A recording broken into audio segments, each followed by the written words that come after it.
Spiderhead is an ultra-modern prison that resembles more of a hotel. This is science, Jeff. We're making the world a better place. In this facility, inmates live under a more relaxed regime, have the right to take walks, interact with each other, and have the opportunity to reduce their sentences and receive bonuses. But it all comes at a price. Spiderhead carries out medical trials, and not all of them are harmless. To be fair, it must be said that all experiments are voluntary, and each inmate has the right to refuse and return to a standard cell in another prison. Ray, one of the inmates, sits in a chair in front of a mirrored window, and Steve announces the start of the experiment by injecting a substance into Ray's bloodstream. Just a minute later, they administer the first dose of the drug to the subject and begin reciting simple jokes, causing Ray to burst into hysterical laughter. When the jokes are replaced by grim facts, the subject's reaction remains the same. Ray continues to laugh hysterically. Another morning in Spiderhead is no different from the previous ones. Inmates are awakened by a loudspeaker, and their names are immediately announced for participation in the experiments. Steve inquires of Jeff if he's willing to try the new N40 compound on himself, which no one has ever tried before, and the guy readily agrees to participate in the experiment. In addition to the test drug, another one is administered to enhance the speech centers of the brain. This allows Jeff to describe his state in great detail, mentioning the smallest details.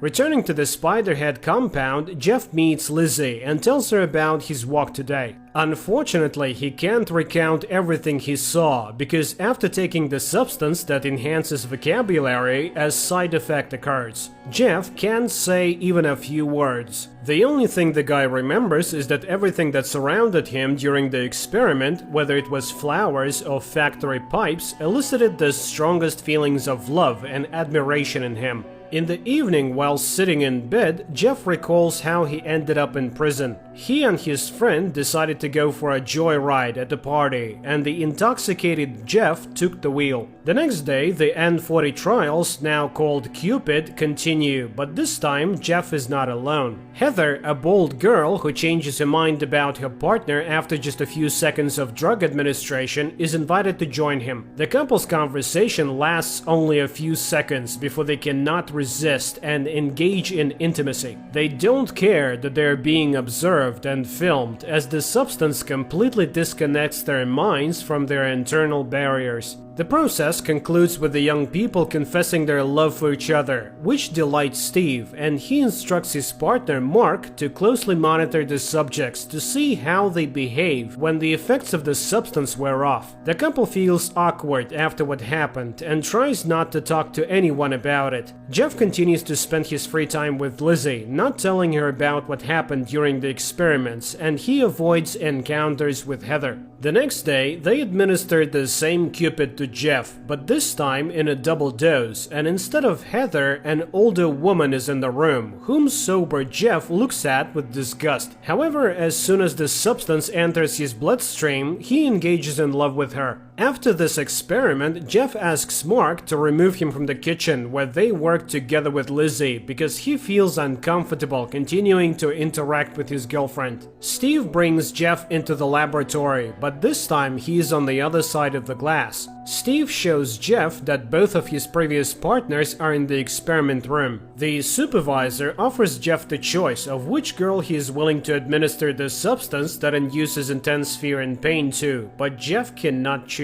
He is indifferent to both of the girls, and he cannot wish harm upon them. In the end, they simply release the girls, canceling the experiment. Having the right to another Friday walk, Jeff calls his girlfriend, who was with him on the night of the accident, but once again he only gets the voicemail. In the evening, Jeff spends time with Lizzie, arranging a small Christmas surprise for her. When Jeff finds himself in the familiar chair in the laboratory, he sees Rogan in front of him, a massive inmate covered in tattoos. Jeff recalls everything that happened with the girls in the previous days and refuses the experiment. Nothing happens, and the men are simply released after a couple of minutes of silence. Jeff realizes what has just occurred. He and Rogan were partners with one of the female inmates, and she was supposed to choose which one of them would receive meds. Bursting into Steve's office, Jeff confirms his suspicions upon seeing Heather there. Furthermore, the doctor does not even argue with the inmate. On the contrary, he shows him a diagram of who is supposed to get close to whom under the influence of the drug. In response to Jeff's complaints, Steve reminds him that being in Spiderhead is a privilege, and if he is not satisfied, he can transfer to a regular prison, albeit without hope of early release. Understanding the hint, the next time, Jeff sits calmly in the same room as Rogan, without any hysterics. Steve sends Mark on a weekend break, advising his friend to enjoy his time on the mainland. Steve himself decides to take the Cupid to experience the ecstasy he had only seen in his subjects before. The experiments continue, and Steve warns Jeff that they will have to administer darkened flux to the girls, as a certain committee demands the purity of the experiment.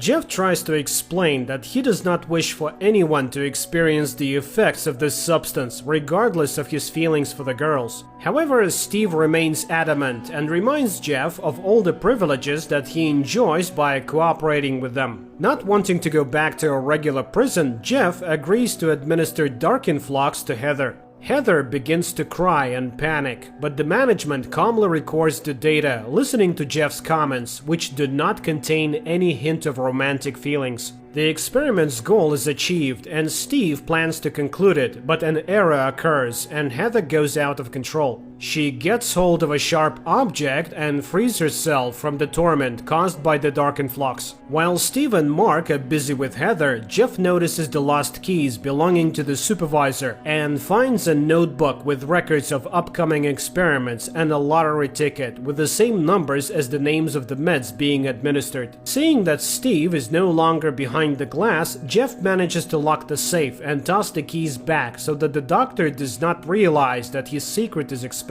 Steve warns Mark that if anyone finds out about what happened to Heather and he has to answer for it, he will drag everyone who participated in the experiment down with him. Lizzie participates in the experiments for the first time, and the first thing they administer to her is darkened flux. After experiencing it, she meets with Jeff in a secluded place and shares her feelings with him. Lizzie confesses that she's not sure if Spiderhead is better than a regular prison with the strictest regime. In turn, Jeff also opens up to his girlfriend and confesses that on the night of the accident there was not only his friend in the car, but also his beloved girlfriend who did not survive the ride. That's why he willingly undergoes the trials on himself, hoping to somehow atone for his guilt. The candid conversation between the two of them leads to them spending the night together. Steve quickly deduces the close relationship between his wards and decides to use this connection for his own purposes.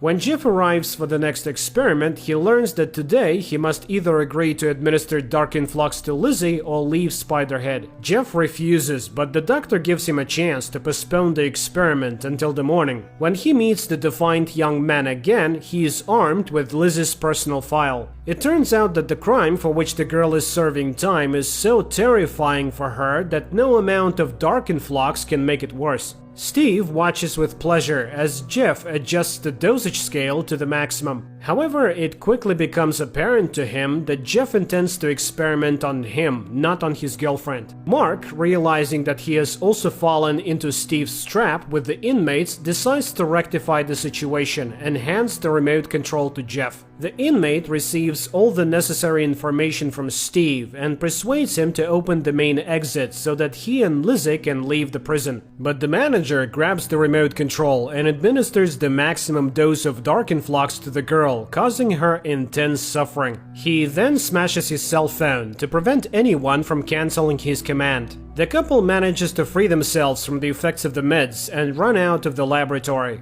At the same time, Steve announces over the loudspeaker that because of the fugitives, everyone else will be sent back to prisons, where their comfortable lives will come to an end. Jeff and Lizzie become the targets of a manhunt. Dozens of hardened criminals, including the massive tattooed Rogan, plan to deal with the couple who deprived them of all the privileges of the facility. Steve tries to escape with the meds because police boats called by Mark are about to approach Spiderhead. Steve manages to leave the base and take off in a small plane before the police arrive. But since his remote control is shattered, meds are injected into his bloodstream in massive quantities. Another release of Cupid induces admiration, and the man steers the plane towards a tiny rocky island, seeing it as a paradise. Mark, on the police boat, watches as his former boss circles above the sea and then crashes into the rocks. Jeff and Lizzie hijack a boat and manage to sail away before the police arrive. Happy and free, the young couple regrets only that Steve did not invent a substance that could induce self-forgiveness.